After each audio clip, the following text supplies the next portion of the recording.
A lot of women say that they want a provider. The truth is, most of them can't handle a provider. Not at all.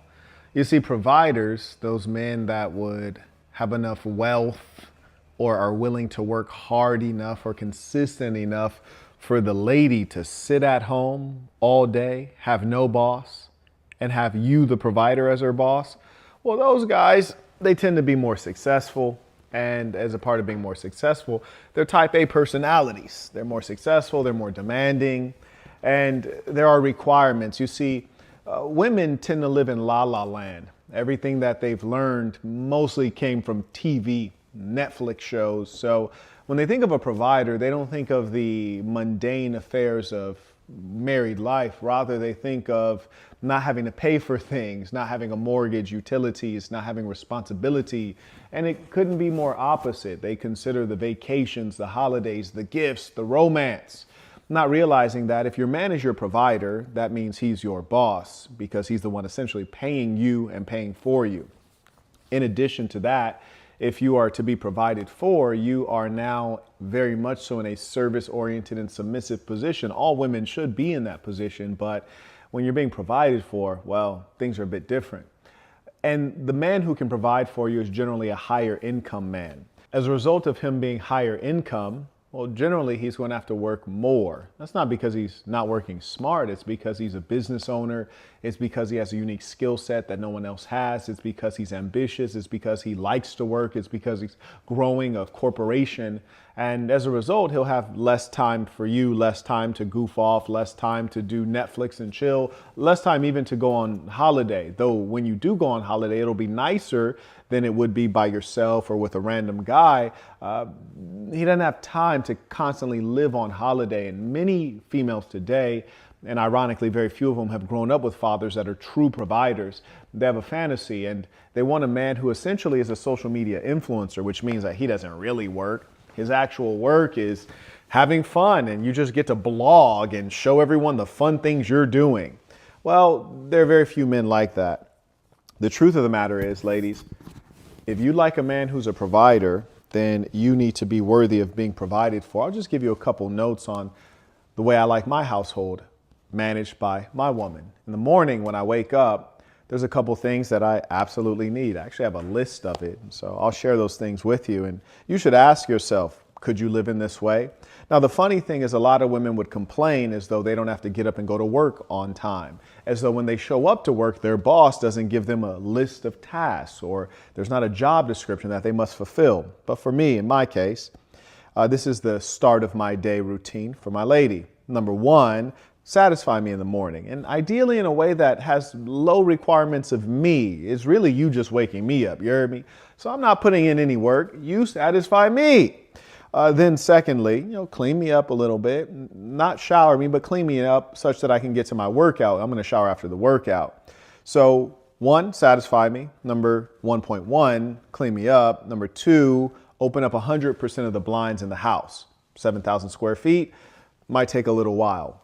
Every blind I want open. I want every blind open and I want every single light on. You might say, Marquett, all of the lights? Yeah, that's right. All of the lights. I want every last light on.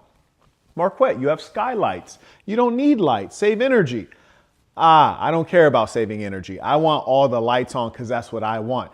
And women might be at home like, you know what? I was raised not to do that. I don't care how you're raised. You're not under your father's house. You're under my household.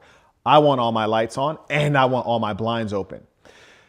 If you fail to do that, you then be failing at your job. And if you're trying to organize the home in a way that makes you comfortable, then again, you're failing at your job. Because remember, I'm your money machine. You have to keep me going. You have to keep the money machine making the money. So I need to be comfortable. And when I wake up, I'm about to exercise. So I like the house very hot.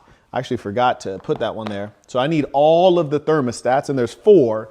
And the convenient thing is you can actually adjust them from your phone, but I need them all high. I need all the thermostats on about 78. You might say, well, Marquett, that's too hot. For you, not for me. I need to be hot because I'm about to exercise. I want my muscles warmed up. Then I need you to bring me a hot protein water. So go to the kitchen, get my shake bottle, pour in a scoop of protein, pour in hot water, stir that bad boy up and bring it to me while I'm still in bed. At that point, I should be in bed. I'll probably be checking my stock. All of the blinds will be open, the lights will be on, and I'll be finished managing my portfolio. I will take that protein powder or that protein drink from you. I will start drinking it like Popeye drinks spinach, and then I will proceed to start my workout in my home gym. During my workout, I will have finished that protein. I expect you to come in at some point soon to then bring me a pre-workout drink. So you would have went back to the kitchen, poured in a scoop of pre-workout, no caffeine, of course. And you can check out my pre-workout stuff with no caffeine at amazon.com/shop/the Saint in the Center if you want caffeine free pre-workout. Anyway, so bring me that while I'm working out. I'm going to finish that.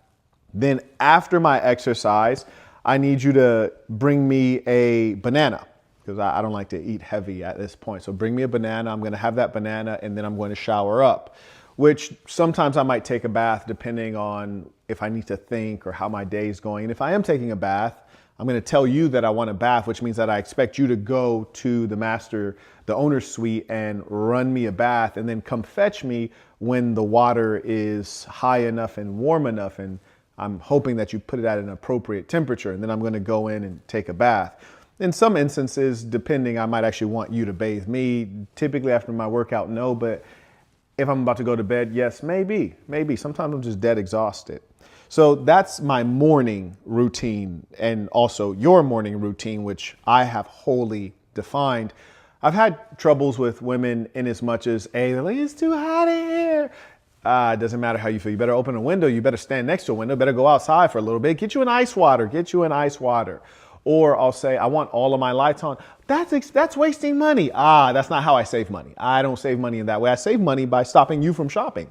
I save money by taking the toilet paper at the luxury hotels I stay at. I save money by not being a part of some expensive, fancy luxury gym. I have a gym in my house. I save money by not going out to eat. That's not how I save money. In our household, we don't save money by not turning on the lights. I want all my lights on during the day. And then I have a turn down service, which you might have heard this term from hotels. In my home, I expect a turn down service from my lady. So when the sun goes down, that means 100% of the blinds need to be closed. So now you need to go back through the house again, close 100% of the blinds. You also need to keep all the lights on. So that's an easy one. And then we need to start preparing the home for the end of the night, which is to say, fold that cover back, whatever I'm going to need, you need to take care of that. That's also written down and dictated very clearly. So another piece about the man who is a provider. You guys tend to watch a lot of movies, and maybe your father was a softie and a fool and overly effeminate and romantic. A lot of provider men are not romantic. In my case, I'm probably on the far extreme of not being romantic. And I'll tell you what that means, because often women are like, well, what do you mean you're not romantic? It doesn't mean I'm not affectionate. Doesn't mean that, I won't tell you something that you like to hear. But one thing I'll never do is I'll never buy you flowers at all, ever, because it's stupid. And frankly, it's a waste of money, no matter how much money you have. And so I would never do that. Also, you won't be getting any gifts. You won't ever get a gift like, oh, hey, I was just thinking of you. Like, no. I was thinking of you, but I didn't get you a gift. And that really doesn't matter if it's Christmas, a birthday, or whatever. Not to say I won't ever buy you anything. I'll buy you things that are useful. And the more a man is a great provider, generally speaking, he tends to be more logical and rational and masculine. If you have a real man, you can go get one of those lucky fruitcakes who is effeminate and well off, but then you'll be essentially dating your equal, which is a woman.